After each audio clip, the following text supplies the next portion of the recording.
ones are the inciting incident, where like something exciting happens to kick off the story. And I would say another really key one is rock bottom, which happens really near the end. And if you can make your readers feel like all is lost and everything is awful before the climax, then that's just really powerful. So knowing that you should do that, and then, well, actually doing it is another matter. Welcome to the Path to Publishing. I am so glad to have you here. How do you get published? And I love the Novel Factory. I would love it if you just tell us a little bit about why you started that. Thank you very much for having me. I'm really pleased to be invited, really honoured. Yes, the Novel Factory, why I started it. So basically it was for my own writing. So when I started writing, I was always getting lost among my notes, and I would lose my master spreadsheets and my master character profiles. And I have to find them again. And I just thought there must be a better way. This is the modern world. There must be some technology that can help with that kind of thing. And I did have a look around, but I didn't really like any of the options that were there for various reasons. And I happened to have a very tiny web design and software company at the time. So I set my technical devs to create the software that was what I wanted, just to help me make my writing more just easier.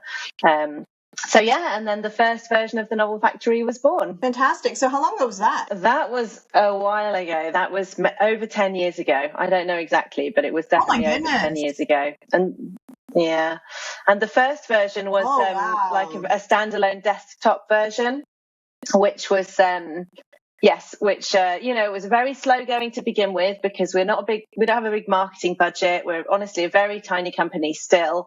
So it was all about word of mouth. So it grew very slowly. And then after several years, we decided it should go online.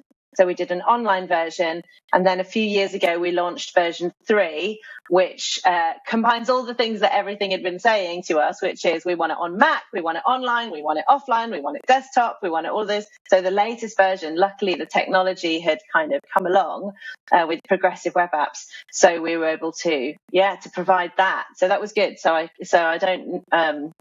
I no longer get lots of emails from Mac users saying, we want a Mac version. It's there. Oh, it's funny. So you said that you did it for your own writing. So you're a writer. I know this, but tell us a little bit about your writing journey. I, like many writers, I did start writing very young, like writing stories, most of which are hilarious to look back at now. No structure, honestly. I didn't know about the hero's journey. Then about 12 years ago, I sat down and I went, this is something I really want. Like, I really want to be published. I really want to write novels. And I was sort of self-taught. I wrote alone for a very long time before I started to find other writers and other people in the writing community. And there are pros and cons to that. I think in some ways it can be, you can learn a lot faster when you're working with other people and you're getting feedback.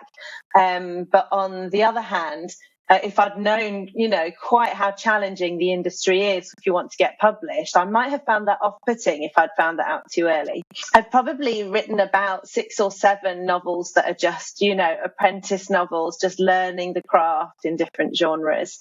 And then in the last few years, I've started to get some real traction with some awards, being selected for talent showcases and things like that. And as I just told you, you've caught me at a very exciting time, because a few days ago I signed with a literary agent, which is just hugely exciting. It's not the end of the road, but it is a massive step forward. So that's for your novel, Blood of Gods of Girls. Have I got that title right? Blood of Gods and Girls. Yeah. Oh, sorry. That's my own handwriting working against me right there. And you mentioned the awards as well. So Evelandia, am I saying that right? Evelandia, was shortlisted for the Best Children's Novel, and it was selected for Undiscovered Voices by SCBWI. How did that come about? Like, I feel like, these kinds of awards probably led to getting an agent, even though it's a different book. So just, how did that come about? It certainly helps. I mean, I am a big fan of entering competitions. It can be expensive, which I get, like, is a big barrier for people. But a lot of them, and increasingly, they are offering free places so that people aren't priced out. So I would definitely look into that if the cost is a problem. But for me, it was really useful to focus what I was doing, because they always have you have to enter this, first 3 chapters and a synopsis, which is very similar to the submission package you're going to need when you're submitting to agents. So that was helpful to focus that.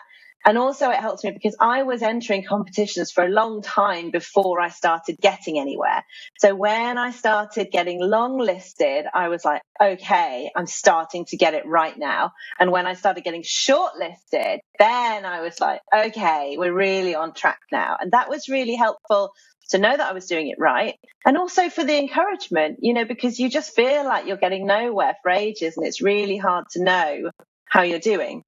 So yeah, and the particularly the SCBWI one, the Society of Children's Book Writers and Illustrators.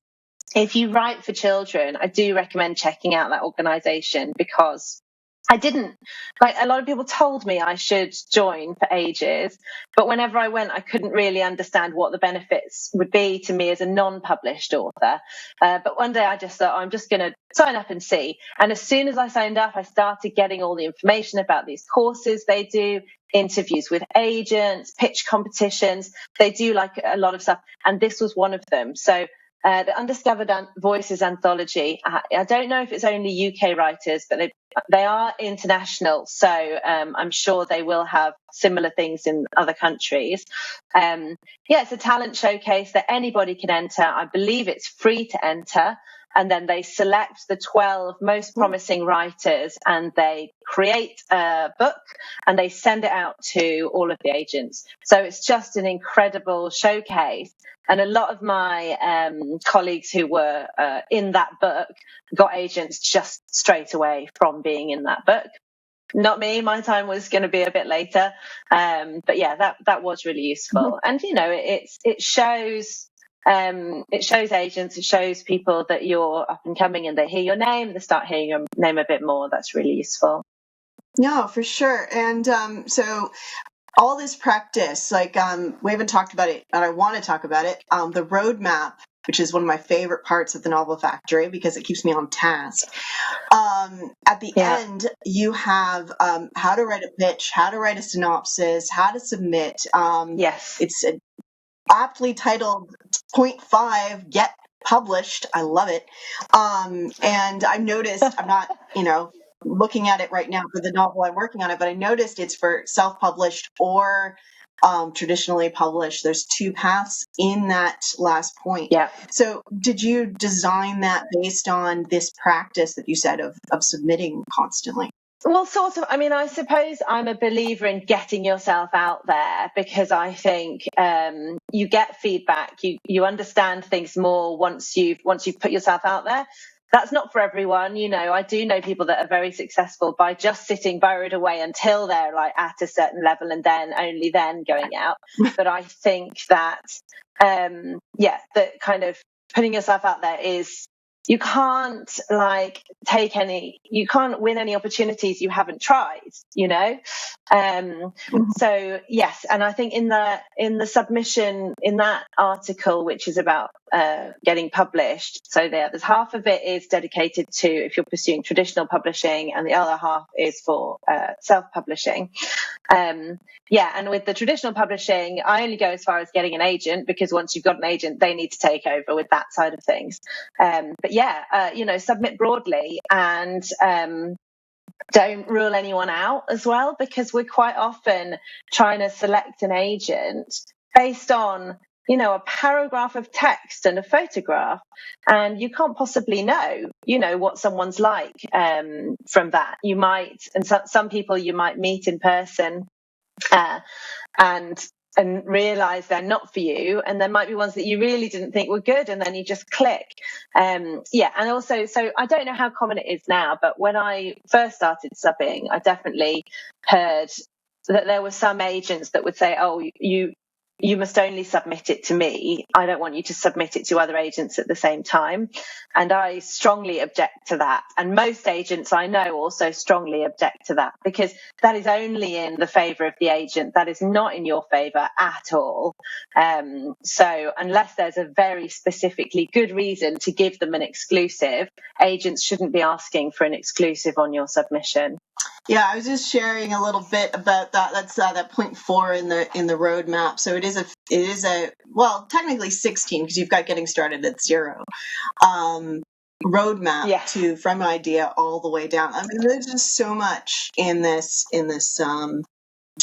I just love this app so much. Like, I'm so curious about how you. Like, is this how you write a novel? Like, if we were to go into your computer, would you have Novel Factory open, and would you have filled in and like checked off all these boxes and filled in all these points for, say, Blood of Gods and Girls? Would it look like that, completely filled in? Well, yes and no. So yes. So the roadmap. So there's So the roadmap is the step-by-step guide to writing a novel, which takes you from idea all the way through to finished manuscript, and it takes you through how to develop characters, how to develop settings, how to develop your plot, your structure, your pacing, all of that kind of thing. And that's integrated into the software, and the software is where you can put all that data. And yeah, 100%, I use the Novel Factory personally every day to write my novels, because that's why I built it, so that I could write my novels. And, I'm just sharing it with other people in case they find it useful. But that's what I want from it the most. So having said that, I don't. So the roadmap is the kind of process I developed that I found useful for writing a novel. But I have met a lot of writers since I first developed that, and I really had my eyes open to how many different methods there are and how different people work. And I find this completely fascinating. Like, when I first started writing, I'm a planner, I'm a natural planner, let me just say that. When I first started writing, I heard about these people called pantsers, who just sat down and just started writing the novel from the beginning. And I literally didn't believe it. I just thought, nobody can do that. That's ridiculous. Like, you have to plan it. Anyway, I know that there are loads of very successful people who write like that now, like really very successful. So that's really interesting. So the roadmap is what I developed when I was starting. But I think it's not only that every writer has a different method, it's that you write each book differently as well. So sometimes I will follow the roadmap religiously and I will do each bit in order, and sometimes I'll just jump in, or I'll do the steps in a different order. It really depends how I feel about it and what the book seems like it needs. So I don't feel like I have to follow it in order, but I do often go back to the different steps to remind myself of the key things that I've learned around the way and kind of noted in those articles. But I do definitely write the novel completely in the Novel Factory. And yes, I have my project for Blood of Gods and Girls in there with all of the characters, their pictures, their profiles, the plot outline, the subplots, all of the drafts, all of that is in the Novel Factory. That's insane. And what I'm going to share my screen again, but what I'm specifically thinking of is the character list. So I'm going to share this is my new novel that I'm working on. So this is very, very raw, but this is my narrator. And I've got a name, I've got, this and cards, and you've got like personality types, flaw, external motivation, internal motivation, positive trait. Like, it just goes on and on and on and on and on. Like, it is just insane. And I don't think my completed novel I will have this filled in. I am a pantser with a little bit. I've learned to plan because I get myself in trouble because I suffer from like going down on tangents. So last year, I think it was, I decided to try planning. And now it's kind of a hybrid. I think they call it a planster. But like, look at that! Like, this is insane. Like, do you actually fill all this in? Like, is there one character in any of your novels where this is completely filled in? Tell the truth. Not all of it. No, not by any means. Absolutely not. No. So no, I agree with you. I think it would probably be unhealthy to fill out every single question for every single character, let alone unnecessary. So no, absolutely not. So the intention is that you choose the ones that work for you the best. So usually for me, I mean, again, like it changes book to book. Some books I do a lot of detail about the characters. Other books I really don't, and I just see what happens, in the novel. And then as it comes out in the novel and the scenes, I might go back and note a few bits in the character area. But no, so the top ones, so there's basic info and there's some key characteristics like flaw and possibly personality type and things like that, which I think, or internal motivation and external motivation are really good ones. But I think those ones are really useful to do for every character. And I think that that panel is called characterization. And voice, I think, is great as well for really trying to make sure your characters sound individual. But and I'm going to say, and backstory, that's really good. But a lot of them, they are aspects of character that you might... I would think that you would go to them if you were struggling with something and you would just browse the questions, and anything you're inspired by, you would fill in detail rather than having an answer to everything. So, when it says describe their ideal best friend, that's really intended to prompt you to start thinking about who their best friend would be and why they would be an ideal best friend, and then to kind of go down the rabbit hole of, well, why would that be their ideal best friend? What is it about their character and their experience that makes them need that kind of person as a best friend? And then you might think about, well, have they had a best friend like that or not? And, and so that's really what it's meant for, rather than a kind of like exam type thing. You know what? The only author I can think of that would have this filled in for every single character would be Tolkien. I feel like if Tolkien had Novel Factory, this would be like legendary. His files and files and files. Like he just basically wrote the books for a place to create, do all his world building.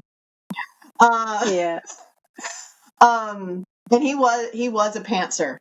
And I used to love the way they described his writing of what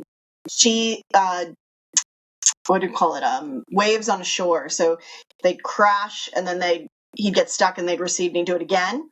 And that is how I wrote books for a long time. But since I started using Novel Factory actually, and started trying to plan, which was around the same time I figured that out, I went, you know what? I write one draft.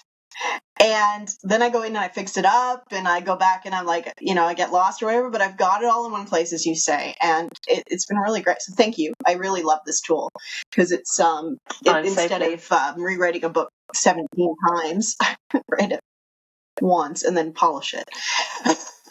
Yeah, it's great. Well, that's it, and that's a huge thing for me as well. I want to make it more efficient. Writing a novel is hugely time consuming. It takes loads of creative energy as well as time, and it's always going to be like that, however good your tools are. But with the best tools or the better tools, then at least you can bring that down a bit.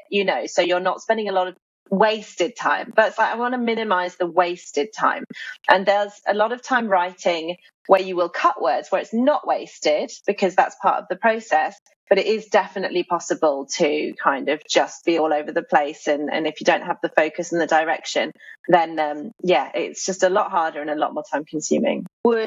If you found what I said useful, and if you want some more, to find out more about the roadmap and it is literally an entire course in how to write a novel, and it is available completely free.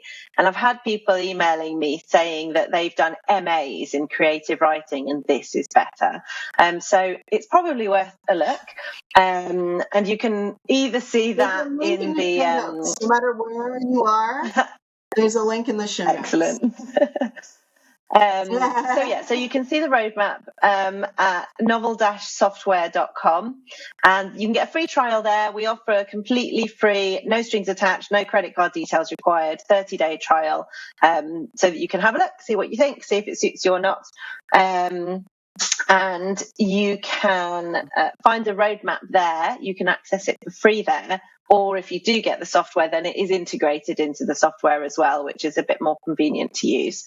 I am on Twitter, but not very often. But you can get in contact with me there. It's at Katja L. Kaine. Maybe I will ask Jay to put that in the show notes as well. And we have a Facebook community. And thank you. We have a Novel Factory community on Facebook. So if you're on Facebook, then look that up. And that's where I go on there, and people can ask questions about writing, and I will give individual advice there to a certain degree, as much as I can, without charge. Whereas I can't really, offer kind of personalized feedback on a one-to-one basis. So you can go on there, and there's lots of other great people on there. Excellent. You mentioned that you found a community of writers, and that was both positive and negative. Can you expand on that a little bit? Yeah, so I joined SCBWI, as I mentioned, and I got in contact with quite a few authors through that, like people who were writing, people who were published, and that was really lovely. Through the Undiscovered Voices anthology, I also was given a mentor, and she was really lovely as well. She was a previous winner, and she had, progressed and was published. And kind of having someone on the other side and kind of understanding what it's like after you get an agent, after you get published, that was really, really useful. I did a 12-month course with quite a good organisation who are they're quite good at finding talent and nurturing it and like pushing it up to the next level. But through that, I improved my skills massively, but I understand that a lot of people found it a bit demoralizing to realize how hard it was to break in. And because I was quite far along in my journey, I was okay with that. But some of them were a lot earlier in their journey, and they were getting all this information about how difficult it was and how much competition there was and all this kind of thing. And I think that, that was just demoralizing for them. And I think a few people thought, I don't know if I should even bother. And that's a shame. And maybe I would have felt that if I had started too early, but because I was further along in the journey, I kind of had my armor against that.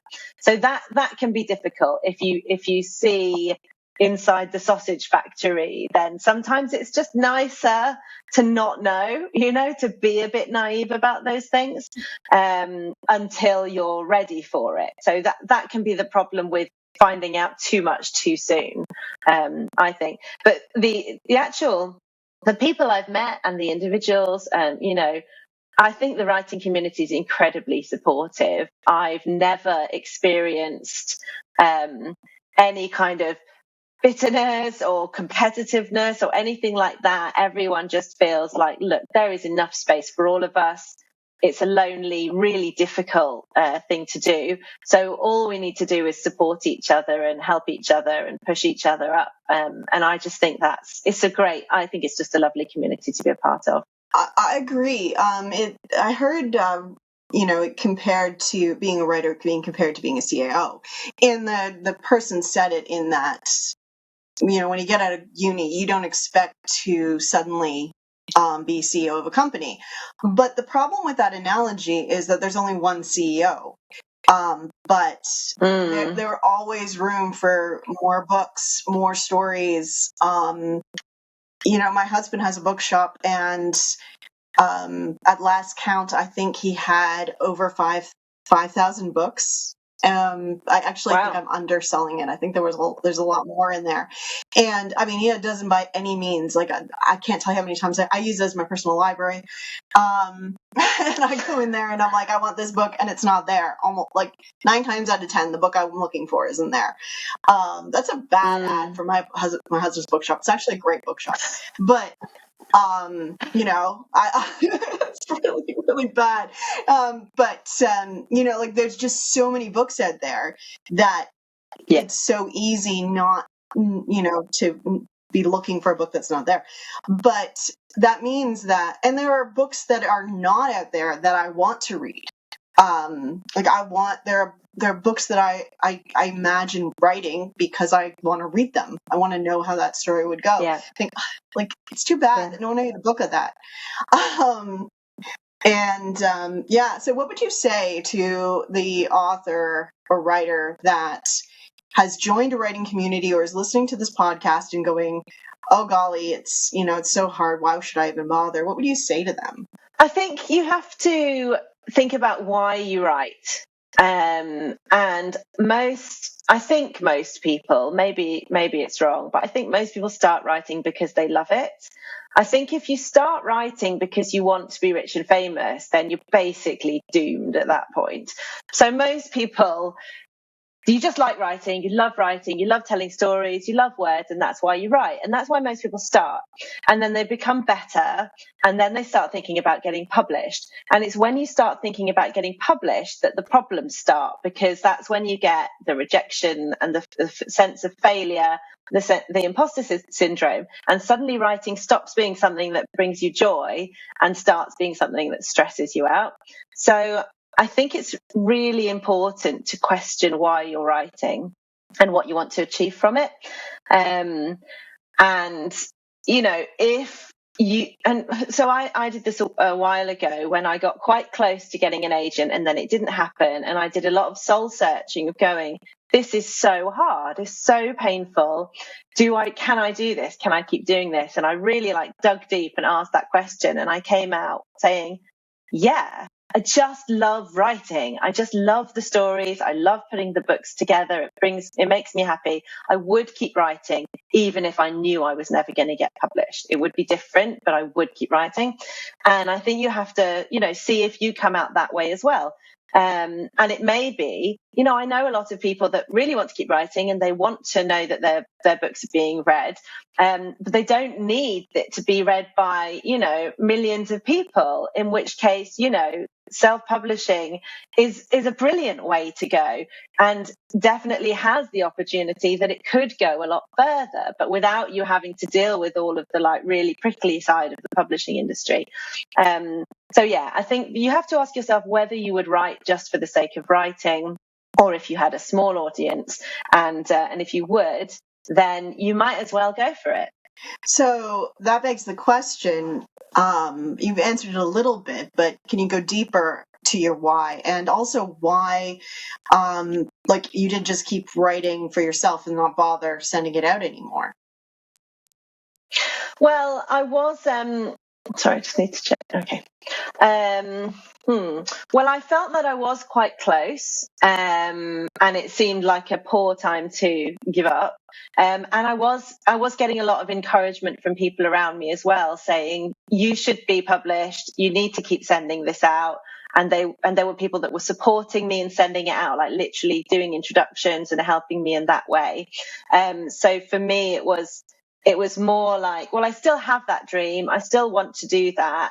And so the kind of, knowing that I can take that pain, of the rejection. But I needed to know that I still wanted to write. And also when I realized that, it meant that I enjoyed writing again, because I think a lot of people find when they're writing to try and get published, you just stop enjoying it because you're just too obsessed with, will this sell? Is this right? Will an agent like this? And I just went back to, am I enjoying this? I love this story. I am enjoying this story, and I'm writing it, for the enjoyment of it. Yeah, no, that totally makes sense. I'm in this place where, I'm close. I've won a couple of awards, and it's not about me, so I don't want to talk about it too much. But and I've been, I've seen the other side of the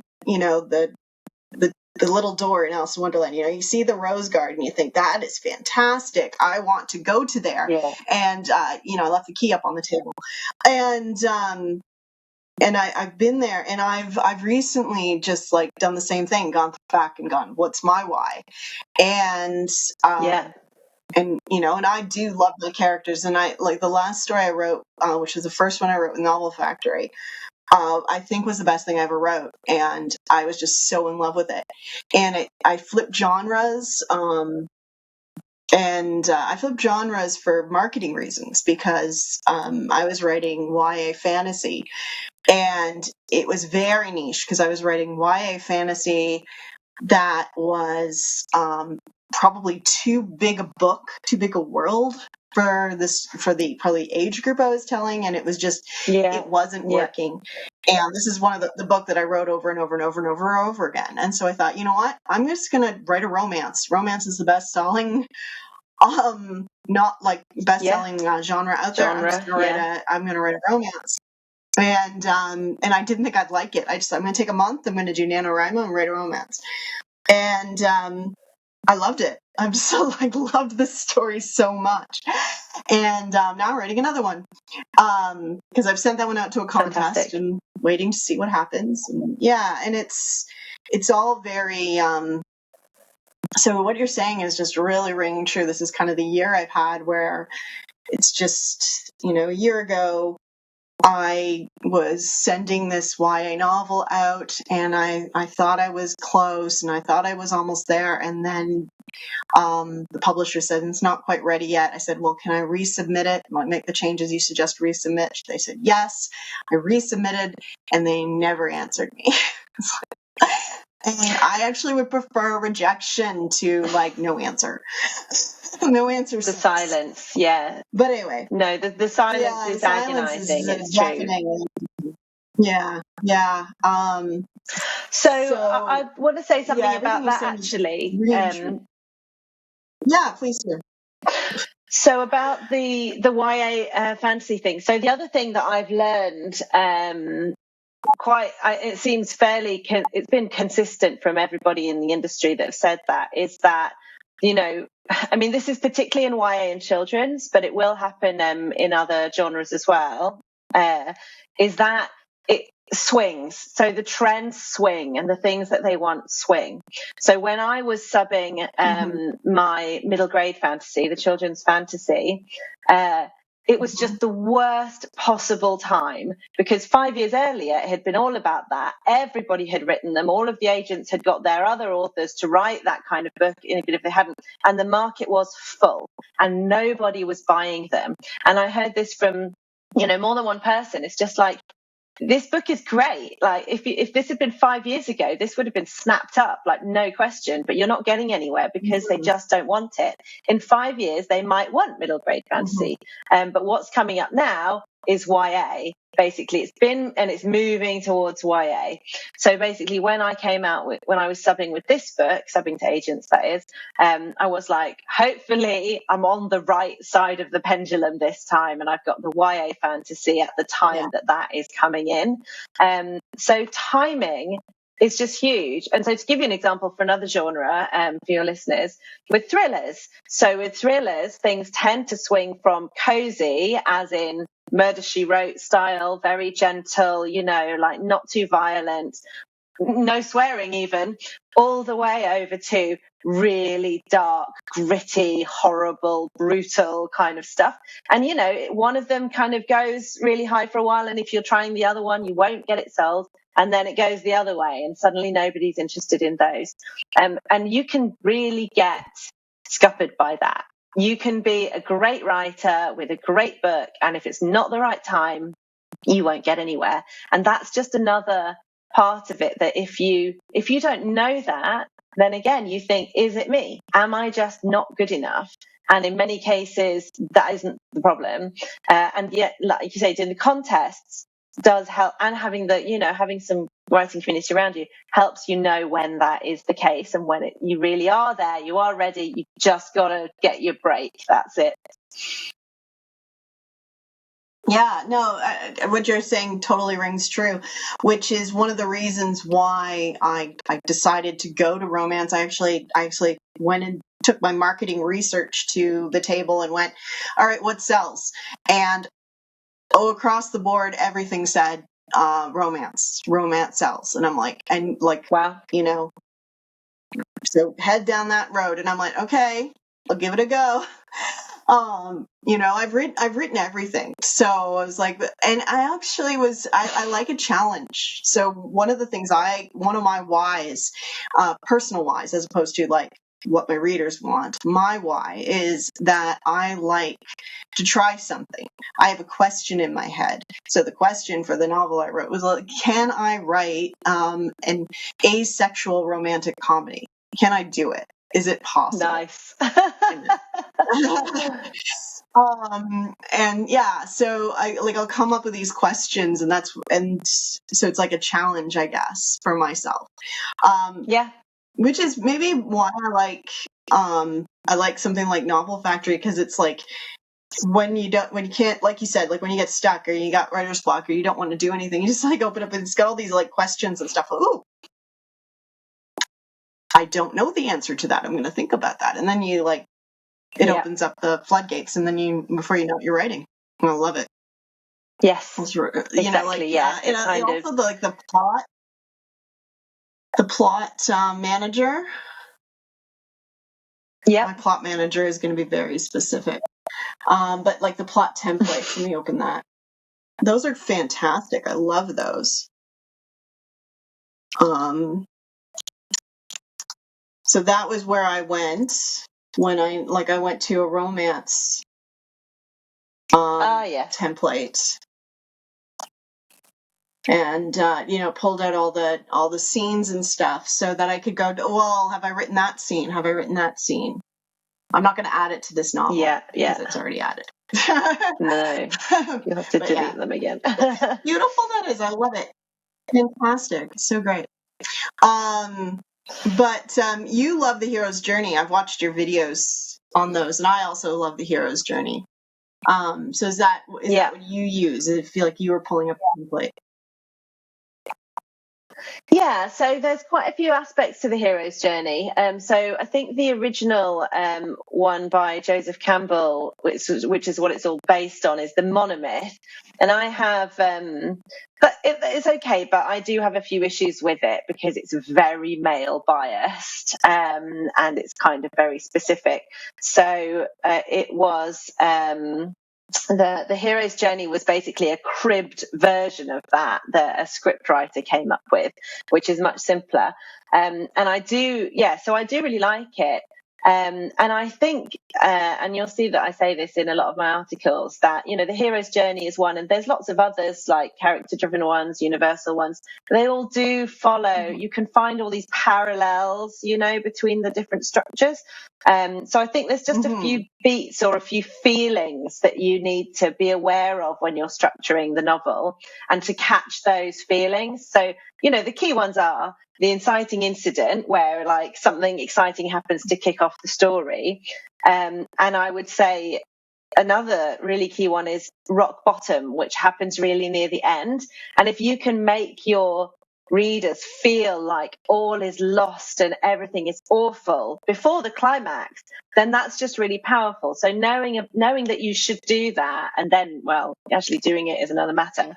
And that's really powerful. And obviously, the hero's journey has a lot more than those two parts of it. But yeah, so I think the other thing about the structure is so people who write without planning, I think a lot of successful pantsers, they do follow that structure. They just do it instinctively. So they're not going, oh, right, where's my inciting incident? Where's my midpoint? But in their heads, they have ingested all of this information from stories, and they just instinctively know how to do it.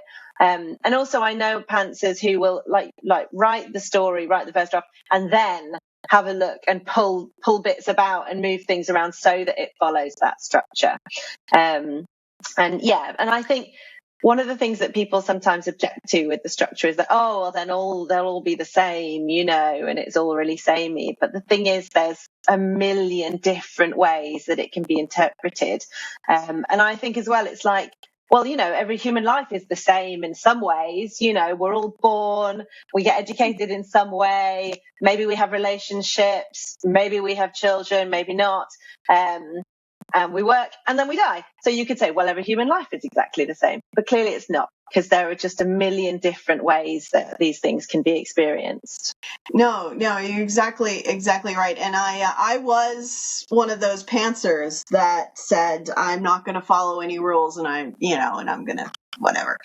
I was that. And then my friend who's a writer turned me on to StoryGrid, and they put it in a way that just was like a light bulb went up over my head, where they said that if you don't have these points in the story, like if you don't have the all is lost moment, if you don't have that like long dark night of the soul, your readers will put the book down and say, I didn't like the book. They won't be able to tell you why they didn't like the book necessarily, but they'll feel cheated. The ending will feel cheap because the character didn't go through that moment. And they were Sean Coyne actually did a series where he talked about romance and thrillers, and they have different key points. But like if you do an entire romance novel and there's no lovers break up, or the lovers kiss, or an intimate moment, or if there's no proof of love moment, then it doesn't work. If you do a crime novel and there's no clues, it doesn't work. Like your audience doesn't like it. And it's like putting a steak in a Hershey wrapper. It's like I think this analogy is my favorite analogy right now. But like there's nothing like a steak is good. A Hershey bar is good, but if you buy something with a Hershey wrapper on it, you expect there to be a Hershey chocolate bar inside, not a steak. And if you get a steak, you're going to be disappointed. So you can't have, a love story, like you can't have a romance without a happy ending. If it doesn't have an happy ending, it's a drama. A romance always has a happily ever after, happy for now. You can't have a crime novel without, these, the mystery element of some kind. Other people feel cheated. And that's what this gives you all those boxes to tick away in a very, it doesn't feel scary to a pantser. For me, it doesn't feel scary. Good. But it also keeps me on track because like I said, I'll just go over here, and before you know it, I've written 20,000 words and we haven't got the exciting incident yet because I've just decided to go for a wander off into the story. How many novels I've written where I had to cut the first 5 chapters because nothing happened. I think that's very common, actually. Even if you plan it, it's like you have to write your way into the story sometimes, and that can take a while. So I'm sure there's some editor who has that advice that if you go to them, then without even looking at your book, they'll just say cut the first 2 chapters. That's it. That's really good advice. Yes, there's lots of writers at different stages, and we talk about writing, different aspects of writing and that kind of thing. So those are probably the best places. And if you have a specific question about the Novel Factory, then you can email me. Again, the email address would be on the website. But yes, I do love to hear from people. I do respond to every email I get, every genuine email, personally. So get in touch if you have any questions. I'm going to try this, see if it works, but if you could just ask a question for our next guest, you don't know who they are, and I will ask it. Unfortunately, you are my first guest, so I didn't get a question for you from anyone else, but you'll be the first question. Yeah, if you want to think about an email, so my question is,